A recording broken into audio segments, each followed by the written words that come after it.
Welcome back guys. उम्मीद करता हूँ आप सब खैरियत से होंगे। तो यार जहाँ पॉइंटर्स की बात आती है हमारे सी प्रोग्रामिंग में, तो ये एक बहुत ही इंपॉर्टेंट कॉन्सेप्ट है। इसीलिए हम तरह तरह के पॉइंटर्स सीखेंगे और देखेंगे कि उनका क्या यूज है, हमें क्यों सीखने चाहिए। तो आज की इस वीडियो में हम लोग देखेंगे वॉइड पॉइंटर इन सी। तो चलो देख लेते हैं वॉइड पॉइंटर क्या होता है। What is void pointer?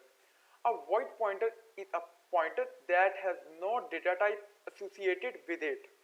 अब इसका क्या मतलब है? आपको याद होगा, अगर हम किसी भी फंक्शन से कुछ रिटर्न नहीं करना चाहते थे, यानी हम चाहते थे कि हम ये जो फंक्शन लिख रहे हैं ये कुछ रिटर्न ना करे, तो हम क्या करते थे? हम उसका void लिख के आगे उसका नाम लिख देते थे। यानी मैं जिस तरह लिख देता था, इधर मैं void लिखता था, void आगे मैं लिखता था func1 और इसके अंदर मैं इस तरह करके इधर आगे मैं अपना printf का लिख के जो भी मैंने लिखना था वो लिख के मैं आगे ब्रैकेट बंद कर देता था। ठीक है, यानी void पॉइंटर ऐसा पॉइंटर होता है जिसके साथ कोई डेटा टाइप एसोसिएटेड नहीं होती। लेकिन अगर यहाँ पर मैं अपने void फंक्शन में कुछ रिटर्न करता हूँ, यहाँ पर मैं अगर लिख देता हूँ रिटर्न और आगे मैं कुछ भी लिख देता हूँ रिटर्न समथिंग, मैं इसको कहता हूँ कि मुझे ये रिटर्न करो, तो मुझे क्या करना पड़ेगा? मुझे यहाँ पर void की जगह पे मुझे डेटा टाइप देना पड़ेगा। जो मैं रिटर्न कर रहा हूँ उस हिसाब से, अगर मैं कोई कैरेक्टर रिटर्न कर रहा हूँ तो मुझे कैर देना पड़ेगा, अगर मैं कोई इंटीजर रिटर्न कर रहा हूँ तो मुझे इंटीजर देना पड़ेगा। void एक रिजर्व कीवर्ड होता है सी प्रोग्रामिंग में, और इसे यूज करके हम एक पॉइंटर बना सकते हैं। इसका नाम void पॉइंटर होता है। अब ये void पॉइंटर क्या है, क्यों इंपॉर्टेंट है और क्यों यूज करें, ये इस वीडियो का टॉपिक है। तो a void pointer can easily be typecasted to any pointer type। ठीक है, in simple language it is simple purpose variable. एक जर्नल पर्पस एड्रेस स्टोरेज बनाना चाहते हैं और आपको उसका डेटा टाइप भी ना देना पड़े, तब आप एक void पॉइंटर बना लेते हैं कि जब टाइम आएगा एड्रेस को स्टोर करने का तब डिसाइड करेंगे कि कौन सा डेटा टाइप डालना है। तो अब यहाँ पर एक प्रोग्राम देखते हैं और उसमें मैं आपको बताता हूँ कि इसे कैसे यूज करना है। तो ये दोनों पॉइंट तो हमने पीछे देखे, अब देख लेते हैं इस प्रोग्राम को। अब यहाँ पर मैंने इंट x लिखा, मैंने x को डिक्लेयर किया।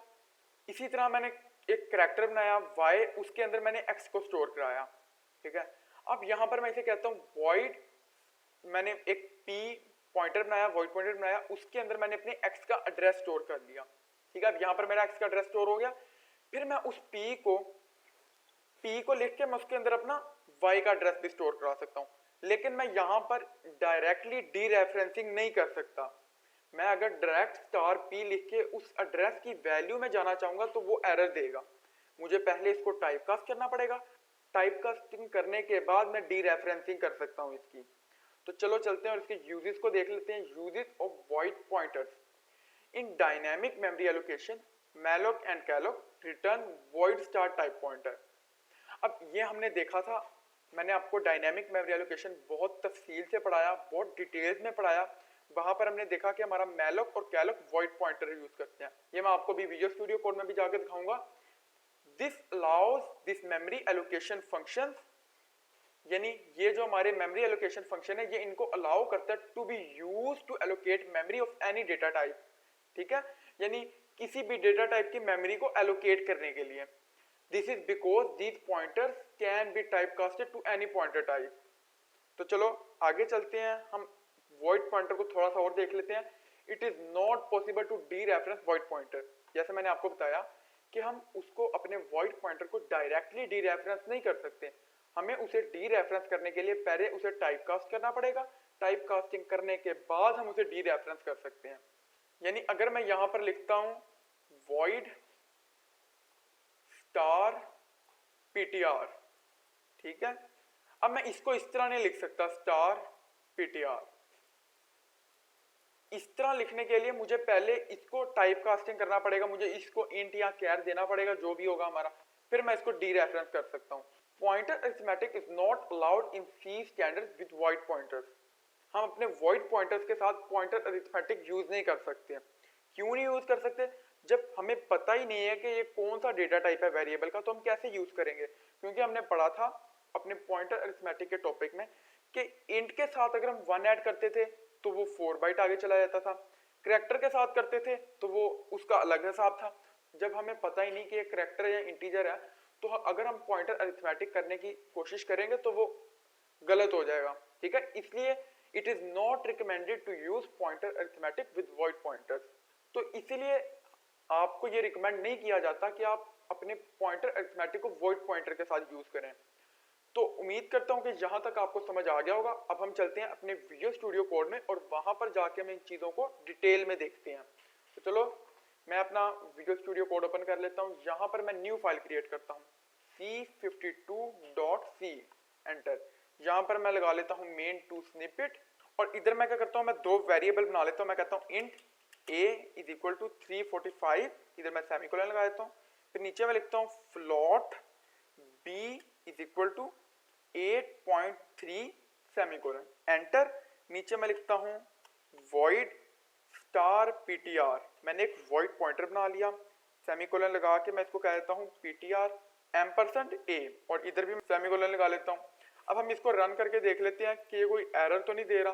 मैं इसको रन करता हूं तो ये देखें, ये हमें किस चीज का एरर दे रहा है, इस चीज का। मैंने इधर अपना सेमीकोलन नहीं यूज किया, मैं इसके साथ ये यूज करता आ रहा हूँ। इधर भी मैं सेमीकोलन लगा लेता हूँ। अब हम इसको रन करते हैं, देखें अगर अभी भी एरर आ रहा है, ये देखो।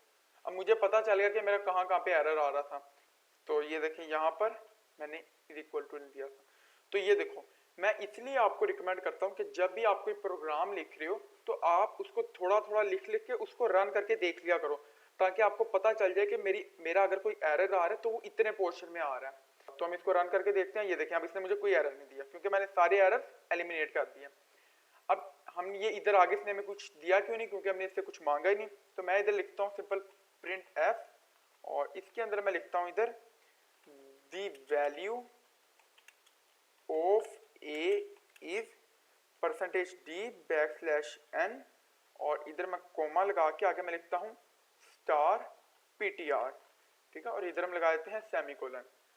अब हम क्या कर रहे हैं, ये इधर इसको मैं एंटर कर देता हूँ। अब इसको मैं रन करता हूँ, ये मुझे एरर देगा। तो ये देखो एरर दिया।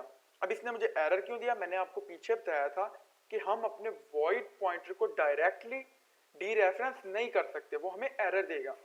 तो मुझे इसको डीरेफरेंस करने के लिए क्या करना पड़ेगा, मैं इसको पहले टाइप कास्टिंग करूंगा। मैं इधर कर लेता हूँ। इसके अंदर मैं कह देता हूँ, इधर मैं करता हूँ, अब इधर मैं कहता हूँ इंट स्टार और इसको मैं कर लेता हूँ और इधर मैं एक और लगा लेता हूँ। इधर भी मैं एक ब्रैकेट दे देता हूँ। तो ये देखिए, अब मैंने क्या किया, पहले मेरा पॉइंटर था एक वॉइड पॉइंटर, मैंने उसके साथ इंट स्टार लगा दिया। मैंने उसको कहा कि अब तुम एक वॉइड पॉइंटर नहीं, अब तुम एक इंटीजर पॉइंटर हो, ठीक है। तो मैं इसको फॉर्मेट कर लेता हूँ, फॉर्मेट डॉक्यूमेंट। अब मैं इसको रन करता हूँ तो ये देखें, इसने क्या किया, इसने मुझे सिंपल मेरा जो वैल्यू है मेरे एड्रेस पे इसने मुझे वो दे दी। अब यहां पर मैं अगर इसको कॉपी करूं, मैं इसको करता हूं कॉपी और इधर मैं इसको करता हूं पेस्ट। अब इधर हम करते हैं बी, ठीक है, और इधर मैं कर देता हूं परसेंटेज एफ और इधर भी मैं कर देता हूं, इधर मैं कर देता हूं फ्लोट, ठीक है। अब हम इसको रन करके देखते हैं ये हमें सही रन हो रहा है हमारा। तो ये देखें, इसने हमें, इधर मैं बी कर लेता हूं, बी इज। अब मैं इसको रन करता हूं तो ये देखें ए इज ये और बी इज ये, यानी उसने हमें सही वैल्यूज दे दी। अब मैं आपको समझाता हूं मैंने क्या किया, मैंने दो वेरिएबल बनाए, मैंने एक पॉइंटर बनाया, फिर उस पॉइंटर के अंदर मैंने ए का एड्रेस स्टोर कराया, फिर मैंने नीचे प्रिंट किया उस पॉइंटर को। मैंने उसको कहा, उसको टाइप कास्टिंग करके मैंने उसको कहा कि अब तुम एक इंटीजर पॉइंटर हो, ठीक है।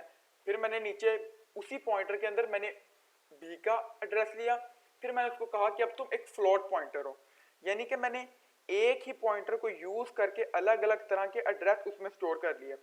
इसीलिए हम इसको जनरल पर्पस पॉइंटर कहते हैं। तो ये था हमारा आज का टॉपिक, वॉइड पॉइंटर।